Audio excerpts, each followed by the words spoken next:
कोटपुतली में 700 फीट गहरे बोरवेल में फंसी चेतना कब बाहर आएगी? अब इस सवाल का जवाब किसी के पास नहीं है। रेस्क्यू टीमों और अधिकारियों ने नए नए दावों से परिवार ग्रामीणों में नाराजगी बढ़ा दी है।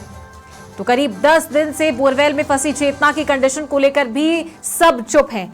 देसी जुगाड़ में समय बर्बाद करने के बाद रेस्क्यू टीमें मशीनों से खुदाई में भी भटक गई है। अब सवाल यह है कि जिस सुरंग को 170 फीट नीचे जवान 4 दिन से खोद रहे थे, उसकी दिशा कैसे गलत हो गई? बोरवेल को लोकेट करने वाले जीपीआर मशीन पहले क्यों नहीं मंगवाई गई? ये बड़ा सवाल प्रशासन पर खड़ा होता है कि इतनी मेहनत करने के बावजूद भी दिन रात टनल को ड्रिल करने के बाद जब आखिरी अंजाम तक प्रशासन पहुंचने वाला था, एनडीआरएफ के एक्सपर्ट रैट माइनर्स पहुंचने वाले थे, तब पता चला कि जिस दिशा में काम हो रहा था वो दिशा ही सही नहीं है। तो ये बड़ी लापरवाही की बात प्रशासन पर खड़ी हो रही है। जो परिजन है, जो ग्रामीण है, लगातार सवालिया निशान प्रशासन की लापरवाही पर उठाए जा रहे हैं। और गिरिराज नायक हमारे सहयोगी लाइव हमारे साथ जुड़ गए, जो लगातार पिछले 10 दिन से जानकारी दे रहे हैं, मिनट टू मिनट अपडेट दे रहे हैं हमें। गिरिराज, सबसे पहले नए साल की हार्दिक शुभकामनाएं आपको, और आपसे जानना चाहेंगे कि ये जो रेस्क्यू ऑपरेशन है ये अभी किस मुकाम पर खड़ा है, क्या इसकी दिशा है, क्योंकि दिशाहीन हो चुका है। जी चारों, मैं बताना चाहूंगा अगर करीब 205 घंटे से ज्यादा का जो है समय हो गया है, और अभी जो हालात, जो ताजा हालात है वो आप देख सकती हैं। यहाँ जो कलेक्टर मैम जो कल्पना अग्रवाल है, और एसडीएम विजय चौधरी है, और एडीएम ओपी सारण, और स्थानीय विधायक जो बरोबर लगातार, आप इन तस्वीरों में देख सकते हैं, लगातार जो है यहाँ पे मॉनिटरिंग कर रहे थे, फीडबैक ले रहे थे। लेकिन अब जाकर चारों मुझे लग रहा है जिस तरीके की इनकी जो एक्टिविटी जो नजर आ रही है कि घंटे या 2 घंटे में शायद जो चेतना के हैं ये बिल्कुल करीब जो पहुंच गए हैं, और इनका लगता है कि अब जो इनको टास्क दिया था एनडीआरएफ को, वो कहीं ना कहीं पूरा होता हुआ नजर आ रहा है। क्योंकि इनका पहले तो चेतना को ढूंढना था, फिर उसके बाद में बोरवेल को ढूंढना, ये भी प्रश्न चिन्हता का निशान लगता है। क्योंकि जिस तरीके की जो लापरवाही जो आई वो इनके सामने देखने को मिली। अब मैं आपको बता दूं, चेतना जब हमने जीपीआर के बारे में कल पूछा तो इनका साफ कहना था कि जीपीआर जो है वो खुदाई के टनल के 8 फीट की दूरी पर, तो वहां 2.5 फीट में ही कार्य करता है। अन्यथा हम पहले भी जीपीआर को काम में ले सकते थे। लेकिन इनका जैसे जैसे इन्होंने भी अपनी जिस तरीके से जो कार्रवाई की है उसमें कहीं जो है कमी नहीं छोड़ी थी। इनके जिस हिसाब से जो काम कर रहे थे, एनडीआरएफ की टीम थी, एसडीआरएफ की टीम थी, और जो देसी जुगाड़ था, देसी जुगाड़ के ऊपर इन्होंने पूरा विश्वास किया कि पूरा विश्वास किया। फिर उसके बाद में इन्होंने एनडीआरएफ पे विश्वास किया, जब जाकर इनका, अब आप देख सकती हैं कि जिस तरीके की जो चहल पहल यहाँ नजर आ रही है, तो कहीं ना कहीं मुझे लग रहा है कि लक्ष्य की जो टास्क है, टास्क के तो ऊपर इनका फोकस है। क्योंकि अभी स्थानीय विधायक है, विधायक हंसराज पटेल भी है, और जो कलेक्टर मैम अभी ये बात करने के उसमें नहीं है। लेकिन मुझे जिस तरीके से जो लग रहा है, क्योंकि इनका टास्क जो है पूरा होता हुआ नजर आ रहा है। आप देख सकते हो अभी भी जो एनडीआरएफ के जो जवान है लगातार उसी जो रेस्क्यू में लगे हुए हैं, और उसको बिल्कुल मॉनिटरिंग में कर रहे हैं। लेकिन जिस तरीके से जो परिवार, जो कलेक्टर मैम है, और जो सभी प्रशासनिक अधिकारी है, वो अब जो ये बनाया गया है दूसरा बोर्ड, उसके दूसरी साइड में गए हैं।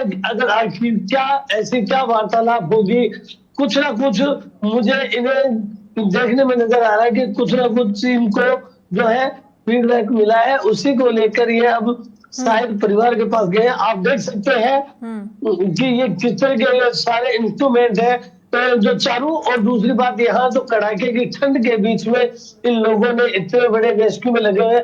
नीचे जवान जाते हैं एनडीआरएफ के, आके ऊपर आके वो अपने टेम्परेचर, क्योंकि नीचे का जो टेम्परेचर है जो करीब 40 से 45 का है, और गर्मी होने के कारण वो वहाँ नीचे जो कैबिन में काम कर रहे थे खुदाई का, और फिर ऊपर आकर अपने जो शरीर को है वो टेम्परेचर देते हैं और उन्हें दूध भी पिलाया जाता है, आप देख सकते हैं। लेकिन अब जो जिस तरीके से जो एक्टिविटीज नजर आ रही है, तो कहीं ना कहीं मुझे जो है टास्क पूरा होता हुआ नजर आ रहा है। तो गिरिराज के इस बीच आपकी किसी भी एनडीआरएफ के एक्सपर्ट से बातचीत हुई है, प्रशासन के किसी अधिकारी से बात हुई है?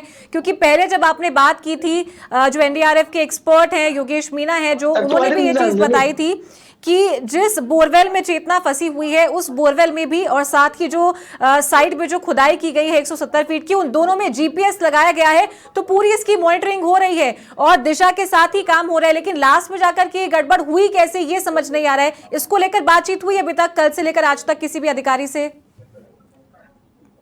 जी बात हुई है उसमें चारू जी, वो क्या है कि जगह जो टनल में है, दो आदमी जो से बैठे हैं और जो हैमर मशीन चलाते हैं और वो दिशाहीन होने का कारण जो है वो उसी को बता रहे हैं कि जब खुदाई करते टाइम में उन्होंने बिल्कुल लाइनिंग पे की थी और इक्विपमेंट से भी उन्होंने दिशा का पूरा ज्ञान लिया, लेकिन बड़ी चट्टान होने की वजह से एनडीआरएफ को जो है कहीं ना कहीं दिक्कत आई, उसकी वजह से उन्होंने 19-20 जो है तो दिशाहीन हुई, जिसकी वजह से ये लेट हुआ।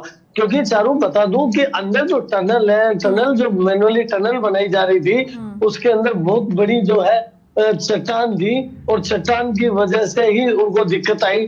और चारों अभी मैं दिखाना चाहूंगा कि ये जो पूरे जो प्रशासनिक अधिकारी है वो अभी चेतना के घर और उसकी मम्मी से मिलने के लिए गए हैं और मैं यहाँ दूर से दिखा दूं, अंदर जाने की इजाजत नहीं है, लेकिन मैं आपको दिखा दूं वो सामने जो है चेतना का घर है और चेतना के परिवारजन से और यहाँ के स्थानीय विधायक है और जो कलेक्टर मैम है वो और एसडीएम ब्रिजेश चौधरी जो पूरी मॉनिटरिंग कर रहे थे, अब वो चेतना के परिवार से वो मुलाकात कर रहे हैं। वो सामने जो मकान है वो चेतना का मकान है और उन्हीं से जो मुलाकात है, चेतना की क्या खुशल छेम है, ये सब चीजें ये अंदर की बात है, अभी हमें ओपन नहीं की गई है प्रशासन द्वारा। लेकिन आप देख सकते हैं कि जो परिवार है, परिवार से मिलने के लिए जो सभी जो यहाँ प्रशासनिक अधिकारी थे वो सभी अभी चेतना के परिवार से मिल रहे हैं।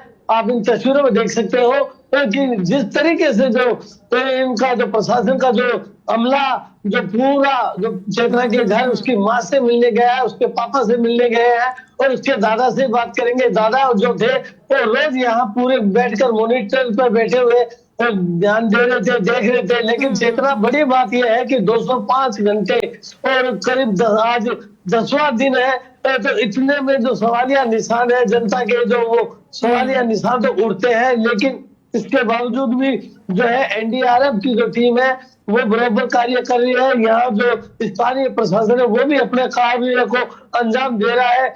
लेकिन जो बात आती है 10वें दिन की, वहां जाकर कहीं ना कहीं जो सवालिया निशान भी खड़े होते हैं। आप देख सकती है कि मेरे पीछे देखिए अभी भी ये जो कोहरा है पूरा कोहरा हो रहा है। कोहरे की वजह से यहाँ हाथों को निकाला नहीं जाता है चारों, क्योंकि ठंड इतनी तेज है कि जो यहाँ पे बहुत हाड़ कपाने वाली ठंड है। कई क्विंटल जो लकड़ियां हैं जो प्रशासन ने यहाँ अलाव जलाकर राहत पाई है, जलाकर उसे अलाव जलाकर सेकना है, शरीर को थोड़ा गर्म किया है। गिरिराज, एक और मैं बात आपसे जानना चाहूंगी और समझना चाहूंगी कि 4 दिन से टनल की खुदाई जो है वो जारी थी। 170 फीट के बाद वो एल शेप का पूरा नीचे से उसको खुदाई किया गया था, जहां से दिशाहीन हुआ है पूरा प्रशासन।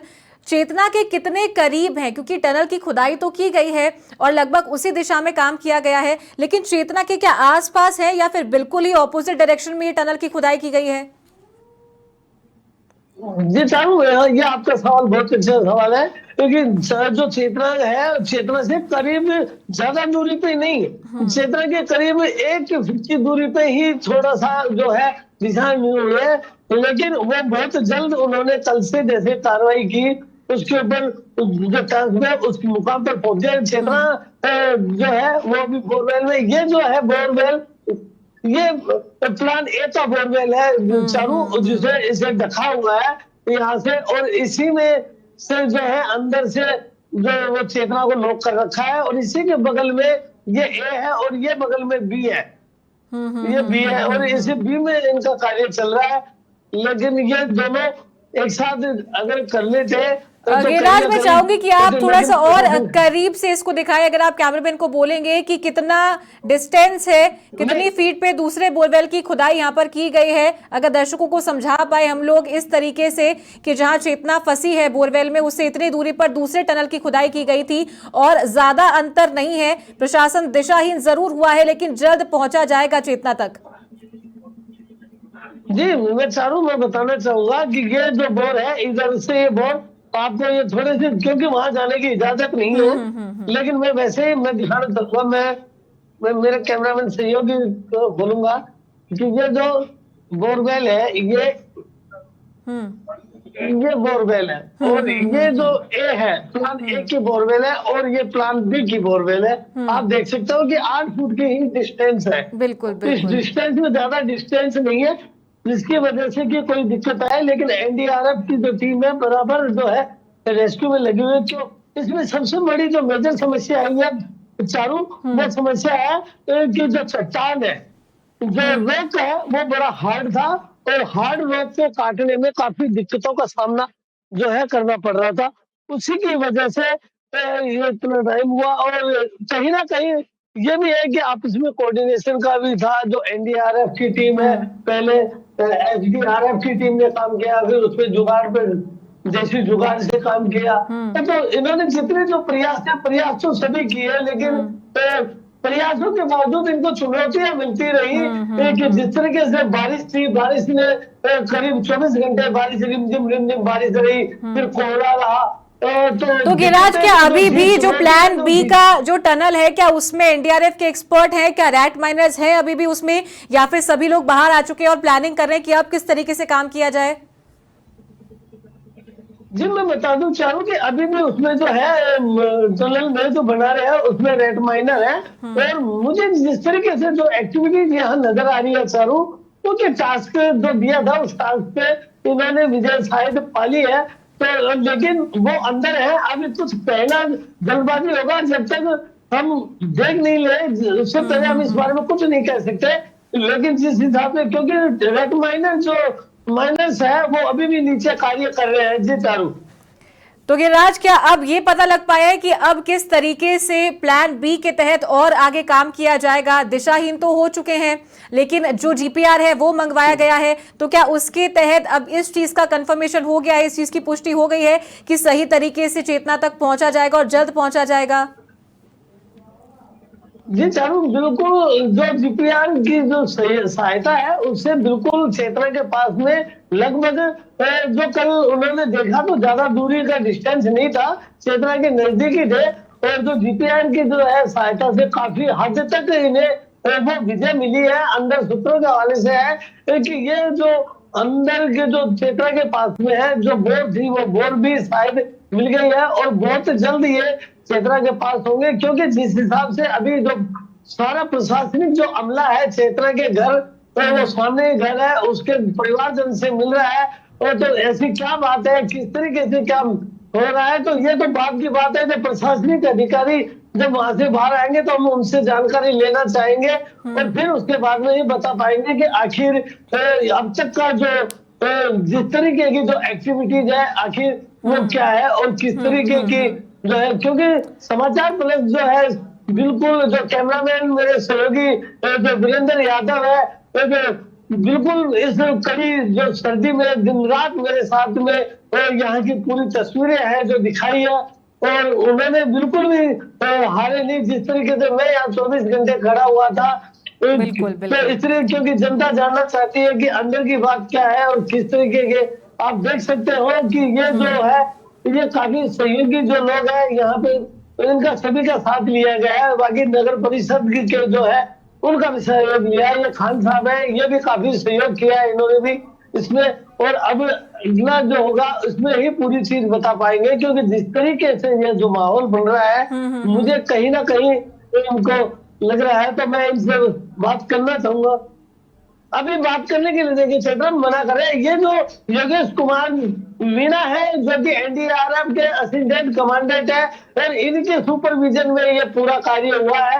लेकिन जिस दिन हर रोज अपने को अपडेट देते थे, लेकिन आज कहीं ना कहीं कुछ जो है तो अभी ये अपडेट देंगे और तो अभी रुक के देंगे, तो इसी को लेकर गिरिराज एक और बात मैं आपसे जानना चाहूंगी कि कल और एक्सपर्ट्स को बुलाया गया था यहाँ पर जो कि टनल में उतरे थे, रेस्पिरेशन को चेक कर रहे थे वो कि टनल की दूसरी ओर क्या ऑक्सीजन या कार्बन डाइऑक्साइड का जो प्रोसेस है वो हो रहा है या नहीं, नीचे कितनी जहरीली गैस है। तो क्या जब वो पूरा प्रोसेस किया गया था तो उसके बाद कुछ एक्सपर्ट्स को समझ में आया था कि टनल के दूसरी ओर फिलहाल क्या स्थिति है? जी, पहले भी जब जो टनल का जो पहले 170 फीट का जो प्लांट बी में जो गड्ढा बनाया गया था और उसमें केसिंग पाइप डाली गई थी, तो उसी टाइम पे इन सब चीजों की जो है इन्होंने डिटेल ली थी कि अंदर किसी तरह की कोई जहरीली गैस नहीं है क्या, कोई कार्बन डाइऑक्साइड की नहीं है। इन सबको जो था रिजल्ट पॉजिटिव था, ऐसे इनमें कोई दिक्कत नहीं थी। लेकिन दिक्कत जो चुनौती थी वो चुनौती तो जो रोक था, जो हार्ड रोक था, चट्टान का रोक था, वो इनके लिए बड़ी चुनौती बनी, जिसकी वजह से इनको काफी दिक्कतों का सामना करना पड़ा। जो चट्टान, मैंने एक चीज और बता दूं मैं चाहूँ कि ये जो एरिया है इसमें क्या है, इनकी पथरीला और यहाँ पास ही में एक प्लांट भी है जो सीमेंट बनाता है, तो उसी के जो चलता है, एशिया का बड़ा प्लांट है, तो उसी के जो जरिए है मालूम पड़ता है कि यहाँ जो जमीन के नीचे है इस तरीके का रोप होता है जो कि जो सीमेंट वगैरह बनाने के काम में आता है। तो इसकी वजह से ये जो चट्टान थी इसकी वजह से काफी जो लेट हुआ, काफी चुनौती। जो एनडीआरएफ के एक्सपर्ट्स हैं जो नीचे जाकर खुदाई का काम कर रहे थे, उनके स्वास्थ्य के बारे में मैं आपसे जानना चाहूंगी, क्या उनका स्वास्थ्य ठीक है? क्योंकि उनको सांस लेने में दिक्कत हो रही थी, नीचे टेम्परेचर बहुत ज्यादा है, लेकिन अगर बाहर आ रहे हैं तो हाड़ कंपाने वाली सर्दी है, तो क्या अभी उनका स्वास्थ्य बिल्कुल ठीक है? जी जरूर, मैं बताना चाहूंगा कि उनके जवान के पूरे जो जितने भी जवान नीचे टनल में कार्य कर रहे थे उन सभी का जो स्वास्थ्य है बिल्कुल फिट है। क्योंकि जो एनडीआरएफ के जो असिस्टेंट कमांडेंट योगेश कुमार मीणा है वो उन्हें बार बार जो टीम अपनी क्षमता के अनुसार नीचे टनल का कार्य करके आ रही थी, उसे आते ही बाहर उन्हें बाकायदा कंबल उड़ाया जाता था और उन्हें गर्म दूध पिलाया जाता था और उनके पूरे स्वास्थ्य के बारे में जानकारी ली जाती थी कि किस तरीके के क्या अपडेट, तुम्हें कोई परेशानी तो नहीं है। इसमें ये जो सामने बैठे महावीर है ये बड़े सीनियर है, इनके जो अंदर टनल का जो शुरुआत भी इन्होंने की थी, तो टनल में जब टनल का शुरुआत जो कार्य किया गया था तो इन्हीं के हाथों से हुआ था और ये काफी इन्होंने एक्सपीरियंस है और ये पूरी टीम का जो है हौसला अफजाई। ठीक है गिरिराज, आखिरी सवाल, फिलहाल जो वहां पर हलचल हो रही है उसको देखकर के क्या लग रहा है आपको, किस तरीके की आगे जो प्रोसेस है वो शुरू की जाएगी? क्या कोई और मशीनें बुलाई जा रही है? किस तरीके से वो लोग प्लानिंग कर रहे हैं सही दिशा में पहुंचने के लिए? जी चारू, ऐसा कुछ नहीं लग रहा है, लेकिन ऐसा मुझे लग रहा है कि ये जो इनको जो टास्क दिया था वो टास्क कहीं ना कहीं मुझे लग रहा है कि वो टास्क जल्द ही पूरा होने वाला है। अभी इन्हें किसी जो मशीन की है या किसी और इंस्ट्रूमेंट की जरूरत है वो मुझे महसूस होती हुई नजर नहीं आ रही। जिस तरीके से अब जाके आप एक एक जवान को एक एक इनको देख सकते हो, क्योंकि इनके चेहरे की जो है तो चमक को देखते हुए ऐसा लग रहा है कि इनका जो मिशन है वो सक्सेस होता हुआ दिखाई दे रहा है। लेकिन अभी प्रशासन जो है क्षेत्र के घर गया हुआ है, वो आखिर क्या बातें चल रही है परिवार के साथ क्या हो रहा है, ये उनके आने के बाद में ही मालूम चलेगा कि आखिर क्षेत्र के परिवार से क्या बातें की जा रही है। ठीक है गिरिराज, बहुत शुक्रिया आपका, लेकिन आप नजर बनाए रखिएगा, अपडेट लगातार आपसे लेते रहेंगे। बहुत शुक्रिया आपका।